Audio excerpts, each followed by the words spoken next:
वैसे यादव सक्सेस अड्डा for you में आप सभी का स्वागत करता हूं। हम आप लोग को टेक्निकल पढ़ाएंगे यूपीपीसीएल के लिए स्पेशल। इस समय जो यूपीपीसीएल की वैकेंसी आई उसके लिए स्पेशल क्लास होगा, मगर आप लोग दिल्ली मेट्रो, लखनऊ मेट्रो, सबके लिए ये बहुत इंपॉर्टेंट है। ठीक है, तो हम लोग देखेंगे यूपीपीसीएल का सिलेबस क्या है, पहले क्या क्या उसमें आता है। ठीक है, एक एक स्टेप वाइज चलेंगे, पूरा एकदम बेसिक से पढ़ाएँगे और लगातार क्लासें आप लोग को मिलती रहेंगी। ठीक है, हम लोग देखते हैं। तो पहला हमारा टॉपिक है डीसी परिपथ। ठीक, दूसरा हमारा टॉपिक है एसी परिपथ। तीसरा हमारा बहुत इम्पोर्टेंट टॉपिक है मशीन। चौथा हमारा इम्पोर्टेंट पॉइंट है इलेक्ट्रॉनिक।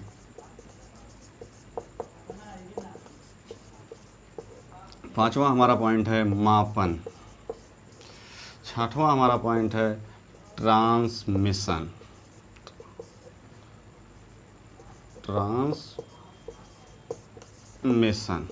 ये हमें इतने टॉपिक जो इम्पोर्टेंट टॉपिक हैं, इतने मेन है, इसको पढ़ना बहुत ज़रूरी है। इसके अलावा भी कुछ टॉपिक हैं जो पढ़ा दिए जाएंगे।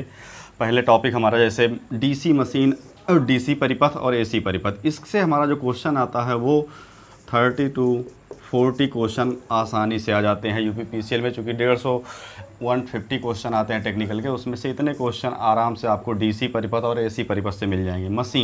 मशीन बहुत इंपॉर्टेंट है, इससे हमारे जो क्वेश्चन आते हैं 40 से 50 क्वेश्चन बहुत आसानी से मिल जाएंगे। ठीक है, इलेक्ट्रॉनिक्स तो बहुत ज़्यादा इंपॉर्टेंट है। आज अब तो बहुत ज़्यादा इलेक्ट्रॉनिक्स पूछने लगा है, तो इससे भी हमारा मान के चलो 30 से 35 क्वेश्चन बहुत आसानी से। मापन से 5 to 10 क्वेश्चन। ठीक, उसके बाद ट्रांसमिशन से ही 5 से 10 क्वेश्चन। इतने ही क्वेश्चन, इतना अपना तैयार करो, एक सिलेबस के अकॉर्डिंग पढ़ते रहो। सिलेबस देख लो पीसीएल का, एकदम आसान सा है, एकदम आसानी से आप लोग एक एक स्टेप हम लोग पढ़ते चलेंगे। ठीक है, कोई दिक्कत नहीं है। तो हम लोग पहला टॉपिक लेते हैं। ठीक है, तो पहला हमारा टॉपिक है डीसी परिपथ। ठीक है, डीसी परिपथ हम लोग देख लेते हैं। पहला डीसी परिपथ। इसमें डीसी परिपथ में हम लोग क्या करेंगे, फिर डीसी परिपथ में हम लोग पहला पढ़ेंगे धारा, जिसको इंग्लिश में क्या बोलते हैं, करंट। ठीक, करंट बोलते हैं। धारा क्या होती है, सब लोग पढ़े होंगे, पिछली बहुत पहले ही पढ़ चुके हो, मगर हम लोग बताते हैं एक सिंपल वे में धारा होती क्या है। धारा क्या होती है, आवेश प्रवाह की दर। ठीक, आवेश प्रवाह की दर। आवेश प्रवाह की दर को हम लोग क्या बोलते हैं, विद्युत धारा कहते हैं। ठीक है, विद्युत धारा कहते हैं, जिसको हम लोग किससे दिखाते हैं, प्रदर्शित करते हैं, आई से। ठीक, और इसका मात्रक जो होता है वो क्या होता है, मात्रक बहुत ज़्यादा पूछा जाता है, क्या होता है, एम्पियर। ठीक, तो हम लोग क्या होता है, आवेश प्रवाह की दर को विद्युत धारा कहते हैं। तो हम लोग जो इसमें दर होता है, उसको जो दर को दिखाया जाता है वो d/dt ही बताता है, क्या बताता है, दर बताता है।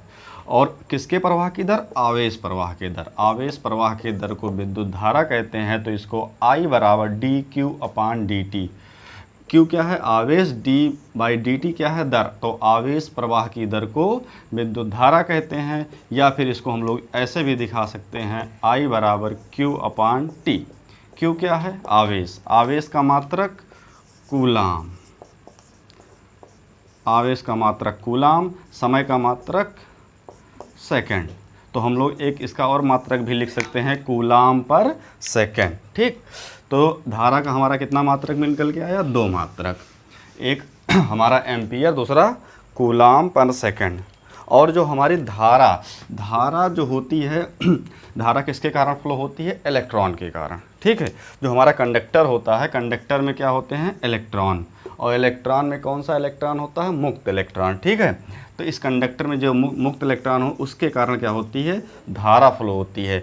और जो धारा की दिशा होती है वो क्या होती है, इलेक्ट्रॉन के दिशा के जस्ट विपरीत होती है। ठीक है, दोनों एक दूसरे के अपोजिट होते हैं, धारा और आवेश और धारा। ठीक है, तो हम लोग डीसी धारा की बात कर रहे हैं। तो डीसी धारा क्या होती है, ठीक, ये भी जानना जरूरी है, क्योंकि डीसी पढ़ा, सर्किट पढ़ा है, तो डीसी धारा क्या होती है। तो डीसी धारा कौन सी धारा होती है? वह धारा जिसका परिमाण और दिशा समय के साथ बदलता नहीं है। ऐसी धारा जिसका परिमाण और दिशा क्या होता है? समय के साथ बदलता नहीं है, उसे हम लोग कहते हैं डीसी धारा। ठीक है, डीसी धारा कहते हैं। उसके बाद हमारी आ जाती है अगली परिभाषा प्रतिरोध। अगला नेक्स्ट प्रतिरोध। प्रतिरोध को इंग्लिश में क्या बोलते हैं? रेजिस्टेंस। ठीक, रेजिस्टेंस बोलते हैं। तो प्रतिरोध क्या होता है? प्रतिरोध होता है जो धारा के मार्ग में अवरोध उत्पन्न करे। इसका मतलब जो प्रतिरोध होगा वो क्या होगा? किसी पदार्थ का वह गुण जो अपने अंदर से विद्युत धारा के प्रवाह में अवरोध उत्पन्न करता है, क्या कहलाता है? प्रतिरोध कहलाता है। और प्रतिरोध को हम लोग किससे प्रदर्शित करते हैं? आर से। प्रतिरोध को हम लोग किससे प्रदर्शित करते हैं? आर से। और इसका जो मात्रक होता है वो क्या होता है? ओम होता है। ठीक, इसका जो मात्रक होता है वो क्या होता है? ओम होता है। ठीक है, प्रतिरोध के बारे में इतना जानो। आगे हम लोग चलते हैं। अगला पॉइंट हमारा जो आता है वो आता है क्या? विभव। विभव, जिसको इंग्लिश में क्या बोलते हैं? वोल्टेज। ठीक, विभव क्या होता है? अगर कोई एक पॉजिटिव चार्ज है, ठीक, कोई एक पॉजिटिव चार्ज है, वो कहाँ पे रखा गया है? अनंत पे रखा गया है। एक पॉजिटिव चार्ज जो अनंत पे रखा गया है, अनंत से किसी एक निश्चित बिंदु, कोई एक निश्चित बिंदु होगा, उस बिंदु पे लाने में जो कार्य किया जाएगा वही क्या कहलाएगा? उसका विभव कहलाएगा। ठीक, अगर कोई यहाँ पर सपोज करो कोई पॉजिटिव चार्ज रखा है, ये अनंत पॉइंट पे है, इस पॉइंट पे लाना है, ये एक निश्चित बिंदु है, इसको हमको यहाँ से यहाँ तक लाने में जो कार्य किया जाएगा वही क्या कहलाएगा? उसका विभव कहलाएगा। इसको हम लोग दिखाते हैं V से, और मात्रक जो होता है वो क्या होता है? वोल्ट होता है। या फिर B बराबर क्या लिख सकते हैं? W/Q। W/Q। अगर ये वही एक इकाई चार्ज है कोई, उसको अनंत से किसी निश्चित बिंदु पे लाने में जो कार्य किया जाएगा वही उसका क्या कहलाएगा? विभव कहलाएगा। तो ये हमारा कार्य है, तो कार्य का मात्रक क्या होता है? जूल। और हमारा आवेश है, आवेश का मात्रक कूलाम। तो इसका एक अन्य मात्रक क्या होता है? जूल प्रति कूलाम। ठीक है, तो ये हमारी परिभाषा हो गई छोटी छोटी। और अब इसके बाद हम लोग चलते हैं वैद्युत मटेरियल के बारे में जान लेते हैं। तो इसमें हम डालते हैं पहला पदार्थ का वर्गीकरण। पदार्थ का वर्गीकरण।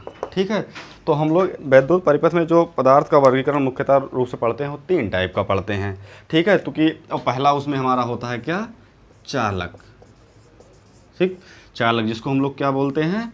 कंडक्टर। ठीक, और दूसरा हमारा होता है अचालक। अचालक जिसको या फिर बोला जाता है विद्युत रोधी। ठीक, विद्युत रोधी बोला जाता है। अचालक को बोलते हैं नॉन कंडक्टर, इसको बोला जाता है इंसुलेटर। ठीक, और हमारा जो तीसरा पॉइंट होता है वो क्या होता है? अर्धचालक, जिसको हम लोग क्या बोलते हैं? Semi conductor. क्लियर? तो ये हमारा 3 पदार्थों का वर्गीकरण में हम 3 टाइप के पदार्थ पढ़ेंगे। पहला हमारा होगा चालक, जिसको कंडक्टर बोलेंगे, दूसरा अचालक, तीसरा हमारा अर्धचालक। ठीक, तो हम लोग पहला लेते हैं चालक। ठीक, तो चालक क्या होता है? तो चालक हमारा वह पदार्थ होता है, ऐसा पदार्थ जिसमें मुक्त इलेक्ट्रॉनों की संख्या क्या होती है? बहुत अधिक होती है। ऐसा पदार्थ लो जिसमें मुक्त इलेक्ट्रॉन बहुत अधिक मात्रा में हो, वो क्या कहलाते हैं? हमारे चालक कहलाते हैं। ठीक है, चालक कहलाते हैं। और इसमें थोड़ा सा, अगर ये चालक है, अगर इसमें थोड़ा सा वैद्युत क्षेत्र लगा दिया जाए तो इस कंडक्टर में बहुत आसानी से धारा फ्लो हो जाएगी। इसी को हम लोग क्या बोलेंगे? चालक। इसमें जो हमारा चालक होता है, इसके प्रति एकांक आयतन में मुक्त इलेक्ट्रॉन की जो संख्या होती है वो 10 की घात 22 होती है, 22 तक हो सकती है या 22 तक होती है। ठीक है, अगर हमारा कोई चालक है उसमें पूछा जाए एकांक आयतन में मुक्त इलेक्ट्रॉनों की संख्या कितनी होती है, तो हमारी 10 की घात क्या होती है, 22 तक हो सकती है। ठीक है, और हमारा जो चालक की एक और परिभाषा होती है कि एक ऐसा पदार्थ जिसकी बाहरी कक्षा में बैलेंस इलेक्ट्रॉनों की संख्या 4 से कम होती है उसे भी हम चालक कहते हैं। ठीक है, बैलेंस इलेक्ट्रॉन कहने का मतलब होता है कि कोई परमाणु है उसकी बाहरी कक्षा में जो इलेक्ट्रॉन उपस्थित होता है उसी को हम लोग क्या बोलते हैं, बैलेंस इलेक्ट्रॉन। सपोज करो जैसे हमने एक चालक ले लिया एल्युमिनियम। ठीक, एल्युमिनियम का परमाणु क्रमांक क्या होता है, 13। अगर इसको हम केमिस्ट्री की भाषा में इसको तोड़ेंगे तो 2 8 और 2 8 3, तो इसकी जो बाहरी कक्षा है उसमें इलेक्ट्रॉन की संख्या कितनी है, 3। तो हमने परिभाषा में यही बताया कि वह पदार्थ जिसकी बाहरी कक्षा में इलेक्ट्रॉनों की संख्या 4 से कम हो वो क्या कहलाते हैं, चालक कहलाते हैं। तो हमने देखा एल्युमिनियम की बाहरी कक्षा में जो इलेक्ट्रॉनों की संख्या है वो क्या है, 4 से कम है, इसलिए ये पदार्थ क्या हैं, चालक होते हैं। ठीक है, अब चालक पदार्थ में हमारे कौन कौन से आते हैं, जैसे चालक में हमारा हो गया चांदी हो गया, कॉपर हो गया, सोना हो गया, एल्युमिनियम हो गया, ये सब हमारे क्या होते हैं, चालक होते हैं। ठीक है, तो अगर पूछा जाता है कि सबसे ज़्यादा चालकता किसकी होती है, किस पदार्थ की होती है, तो चांदी। सही आंसर क्या होगा, चांदी। चांदी की चालकता क्या होती है, सबसे ज़्यादा होती है। अगर उसके बाद पूछा जाए किसकी होती है तो हमारा क्या होता है, कॉपर होता है। कॉपर के बाद सोना आता है। ठीक है, तो हमारी सबसे ज़्यादा जो चालकता होगी चांदी होगी, उसके बाद कॉपर होगा, फिर क्या होता है, फिर हमारा सोना होता है। ठीक है, अब थोड़ा चालक के बारे में देख लेते हैं थोड़ा कि उसके टेम्परेचर से उस चालक पे क्या प्रभाव पड़ेगा। ठीक है, मान लेते हैं कि ये हमारा कोई चालक पदार्थ था। इस चालक पदार्थ का ताप बढ़ाया जाए, इंक्रीज किया जाए। अगर हम इस चालक का ताप बढ़ाएंगे तो क्या होगा, इस चालक के ताप बढ़ाने से इसमें मुक्त इलेक्ट्रॉन की संख्या में क्या आएगी, कमी आ जाएगी। और जब मुक्त इलेक्ट्रॉन की संख्या में क्या हो जाएगी, कमी हो जाएगी, तो इसकी चालकता पे क्या प्रभाव पड़ेगा, इसकी चालकता घट जाएगी, डिक्रीज। नीचे के तीर का मतलब घटना है, ऊपर तीर है तो इसका मतलब बढ़ रहा है। इसका मतलब एक चालक पदार्थ है उसका ताप बढ़ाएंगे तो उसकी चालकता क्या होगी, घट जाएगी। और चालकता घट जाएगी तो उसके प्रतिरोध पे क्या प्रभाव पड़ेगा, प्रतिरोधकता पे, तो उसका प्रतिरोध क्या हो जाएगा, बढ़ जाएगा। जब कोई ऐसा इस प्रकार पदार्थ काम करे तो उसका प्रतिरोध ताप गुणांक तो उसका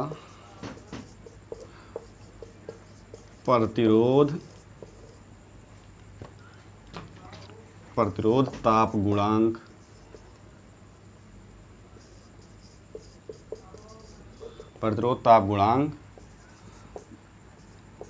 धनात्मक होता है।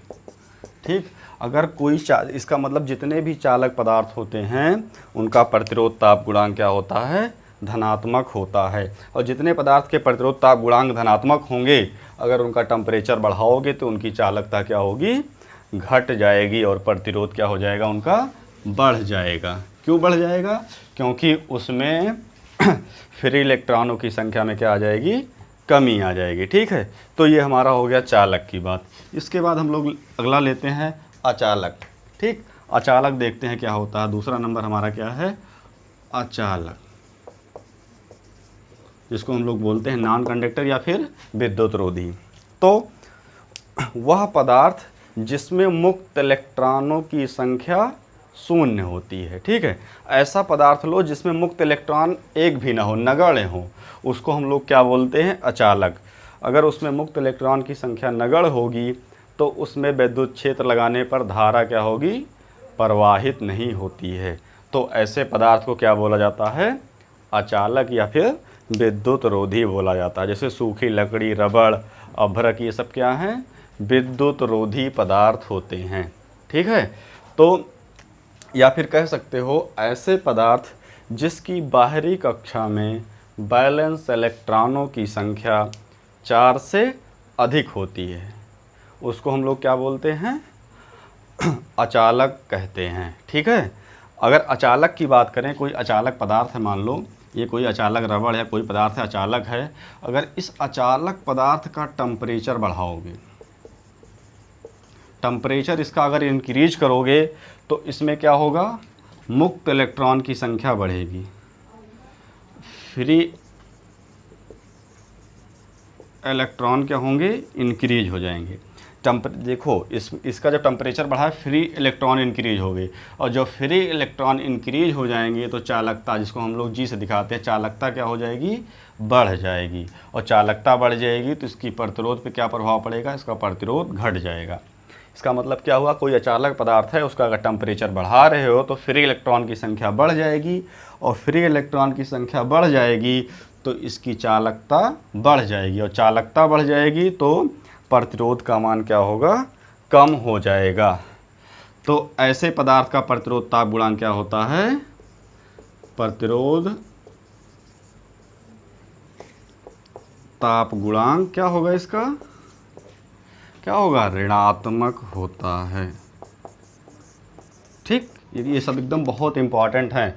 तो इसका मतलब अचालक जो पदार्थ होते हैं उनका जो प्रतिरोध ताप गुणांक होता है क्या होता है, ऋणात्मक होता है। क्यों होता है, क्योंकि इनको जब टेम्परेचर बढ़ाया जाता है तो इनकी चालकता बढ़ती है। ठीक, और क्यों बढ़ती है जान ही रहे हो, क्योंकि नंबर ऑफ फ्री इलेक्ट्रॉन की संख्या बढ़ जाती है। ठीक है, फिर हम लोग आगे चलते हैं, तीसरा देखते हैं। तीसरा हमारा क्या है, अर्धचालक। ठीक, तीसरा हमारा क्या है, अर्धचालक, जिसको हम लोग क्या बोलते हैं, सेमीकंडक्टर। सेमीकंडक्टर, ठीक, सेमीकंडक्टर क्या होता है, सेमीकंडक्टर वह ऐसा पदार्थ जिसकी चालकता चालकों से कम, ऐसा पदार्थ जिसकी चालकता चालकों से कम और विद्युत रोधी से क्या होती है, अधिक होती है। इसका मतलब, कहने का मतलब क्या है, इसकी जो चालकता होती है अर्धचालक की, चालक और विद्युत रोधी के बीच में होती है। तो ऐसे पदार्थ को हम लोग क्या बोल देते हैं, अर्धचालक कहते हैं। ठीक है, या फिर कह सकते हो, दूसरी परिभाषा में कह सकते हो, ऐसा पदार्थ जिसकी बाहरी कक्षा में बैलेंस इलेक्ट्रॉनों की संख्या 4 होती है, अर्धचालक कहलाते हैं। जैसे हमारा हो गया सिलिकॉन, सिलिकॉन का परमाणु क्रमांक 14, अगर इसको तोड़ा जाए तो किस में टूटेगा, 2, 8 और 4। देखो बाहरी कक्षा में कितना आया, इलेक्ट्रॉन आया 4। इसका मतलब जिस पदार्थ के बाहरी कक्षा में बैलेंस इलेक्ट्रॉनों की संख्या 4 होती है उसे हम लोग क्या बोल देते हैं, अर्धचालक कहते हैं। दूसरा एग्जाम्पल देख लो, कार्बन, कार्बन का क्या होता है 6, तो इसको तोड़ो 2, 4। ठीक, इसी प्रकार हमारा जर्मेनियम होता है, जर्मेनियम का क्या होता है 32, तो क्या तोड़ोगे 2, 8, 18 और 4। ठीक, तो इसका मतलब क्या हुआ, देखो सारे जितने भी हमने पदार्थ लिया, इसकी बाहरी कक्षा में बैलेंस इलेक्ट्रॉनों की संख्या कितनी है, 4। तो ये सारे पदार्थ क्या हैं, अर्धचालक होते हैं। ठीक, अर्धचालक होते हैं। और इसमें क्या करेंगे, अगर अर्धचालक का भी, ये अगर अर्धचालक कोई पदार्थ है ये, अगर इसका भी टेम्परेचर बढ़ाया जाए तो चालकता जो होती है वो बढ़ जाती है, और प्रतिरोधकता या प्रतिरोध जो होता है वो घट जाता है।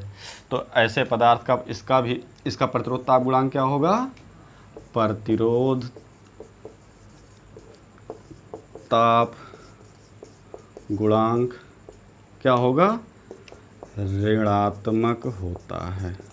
ठीक, इसका भी प्रतिरोध ताप गुणांक क्या होता है, ऋणात्मक होता है। ठीक है, तो पदार्थ का वर्गीकरण समझ में आ गया होगा क्या होता है। ठीक है, तो ये हमारे 3 टाइप के मटेरियल थे जो समझ में आ गए हमारे समझ से, आपको एकदम कोई दिक्कत नहीं होगी। अब हम लोग चलते हैं आगे थोड़ा सा, उसके बाद देख लेते हैं चालकता क्या होती है। ठीक है, चालकता, देखो नेक्स्ट हेडिंग हमारी क्या है, चालकता, जिसको हम लोग क्या बोलते हैं इंग्लिश में, कंडक्टेंस। ठीक, कंडक्टेंस बोलते हैं चालकता। जैसे जिस प्रकार हमने प्रतिरोध के बारे में पढ़ा कि प्रतिरोध किसी पदार्थ का वह गुण होता है जो धारा के मार्ग में अवरोध उत्पन्न करता है, उसी प्रकार उसके जस्ट अपोजिट क्या होती है, चालकता। चालकता होती क्या है, किसी पदार्थ का वह गुण जो विद्युत धारा के प्रवाह में सहायक होता है, मतलब धारा के प्रवाह में हेल्प करता है, वो क्या कहलाता है, हमारा चालकता कहलाती है। मतलब किसी पदार्थ का वह गुण जो किसी चालक में विद्युत धारा के प्रवाह में सहायता करती है, चालकता कहलाती है। या फिर कह सकते हो कि जो चालकता होती है वो प्रतिरोध का विलोम होती है, और चालकता को हम लोग जो दिखाते हैं उसको दिखाते हैं कैपिटल जी से, और जो इसका मात्रक होता है वो क्या होता है, मात्रक इसका क्या होता है, महो, ठीक, या फिर साइमन, ठीक। जो चालकता का जो मात्रक होता है वो महो होता है या फिर साइमन। तो ये बहुत पूछा जाता है, तो महो तो सबको याद रहता है, मगर साइमन के ही अक्सर आपको विकल्प में मिलेगा कि चालकता का मात्रक क्या होता है, तो क्या होता है, साइमन होता है, ठीक। इसको जी से दिखाते हैं, तो जी बराबर क्या होता है, 1/r, ठीक। जी बराबर 1/r होता है। क्लियर। इसका मतलब क्या हुआ, देखो 1/r, या फिर इसको मात्रक लिख सकते हो 1/r का मात्रा ओम भी लिख सकते हो, ठीक। मगर जब इसको हटाते हैं या फिर इसको महो लिख देते हैं, ठीक। तो इसमें कोई दिक्कत नहीं है, बहुत सिंपल सा है। उसके बाद देखो चालकता समझ में आ गई। इसके बाद हम लोग देखेंगे इसमें अगला पॉइंट, इसमें एक छोटा सा टॉपिक आता है ओम का नियम, ठीक, जो बहुत इम्पॉर्टेंट है, बहुत ही एग्ज़ाम में पूछा जाता है। तो इसके बारे में हम लोग ओम के नियम के बारे में बहुत अच्छे से अध्ययन करेंगे, एक एक पॉइंट इसका देखेंगे होता क्या है ओम का नियम।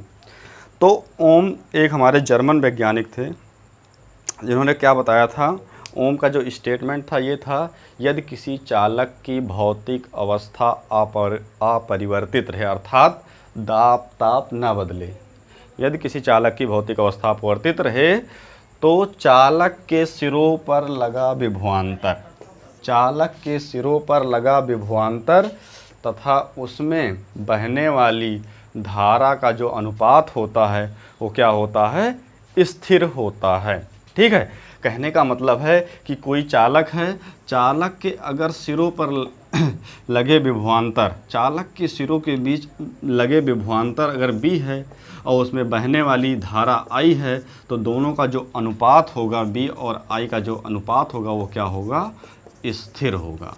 तो कभी भी कोई पूछ ले ओम के नियम में वोल्टेज और धारा का अनुपात कैसा होता है, बढ़ता है, घटता है, स्थिर होता है, तो क्या होता है, स्थिर होता है, ठीक है। चालक का सिरा, चालक के सिरों के बीच लगा विभवांतर तथा उसमें बहने वाली धारा का अनुपात क्या होता है, स्थिर होता है। तो B/I बराबर स्थिर, जिसको स्थिर को हम लोग क्या दिखाते हैं, R से दिखाते हैं, जैसे जो परिपथ का क्या कहलाता है, प्रतिरोध कहलाता है। तो हम लोग लिख सकते हैं B/I बराबर R, या फिर लिख सकते हो B बराबर IR, B बराबर IR, या फिर इसको हम लोग लिख लेते हैं B प्रोपोर्शनल I, ठीक। इसका मतलब जो होता है ओम के नियम में जो वोल्टेज होता है वो धारा के सीधे समानुपाती होता है, ठीक है, समानुपाती होता है। तो इसमें हम लोग देख लेंगे कि इसके बीच अगर वोल्टेज दिया है, धारा दिया है, ओम के नियम के अनुसार, और वोल्टेज धारा के बीच अगर वक्र खींचा जाए तो कैसा मिलेगा, ये बहुत इंपॉर्टेंट है, कैसा वक्र मिलेगा, ठीक है। तो हम लोग देखते हैं, हम लोग देख लेते हैं, ये हमारा वोल्टेज है, ये हमारी धारा है, अगर इन दोनों के बीच ग्राफ खींचा जाए तो कैसा मिलेगा, वोल्टेज और धारा के बीच अगर ग्राफ खींचें तो हमारा क्या मिलेगा, स्ट्रेट लाइन, क्या मिलता है, स्ट्रेट लाइन, या जिसको बोलते हैं सीधी रेखा, ठीक। अगर ओम के नियम अनुसार वोल्टेज और धारा के बीच ग्राफ खींचा जाए तो हमें एक स्ट्रेट लाइन प्राप्त होती है, ठीक। उसके बाद हम लोग देखेंगे कि अगला पॉइंट जो हमारा होता है, ओम का नियम किस पे लागू होता है। जो ओम का नियम होता है वो किस पे लागू होता है, AC तथा DC दोनों परिपथ पे, ठीक, दोनों परिपथ पर, ठीक। अगर DC पे लागू होगा तो B बराबर IZ होगा, और DC के लिए जो हमारा होता है वो होता है B बराबर IR। ठीक, तो अगर कोई पूछ ले ओम का नियम किस प्रकार के परिपथों पर लागू होता है, तो AC DC दोनों प्रकार के परिपथों पे लागू होता है। ठीक है, तो हम आपसे आशा करते हैं कि आपको हमारी क्लास समझ में आई होगी और आप लोग कमेंट करके बताइएगा कि आपको हमारी क्लास कैसी लगी। प्लीज़ इसको लाइक करिए, शेयर करिए और बताइए इसमें क्या और सीखना चाहते हैं। आपको अगले टर्न पे इसके आगे पढ़ाएंगे, आपको अच्छे से पढ़ाया जाएगा। Thank you watching this video.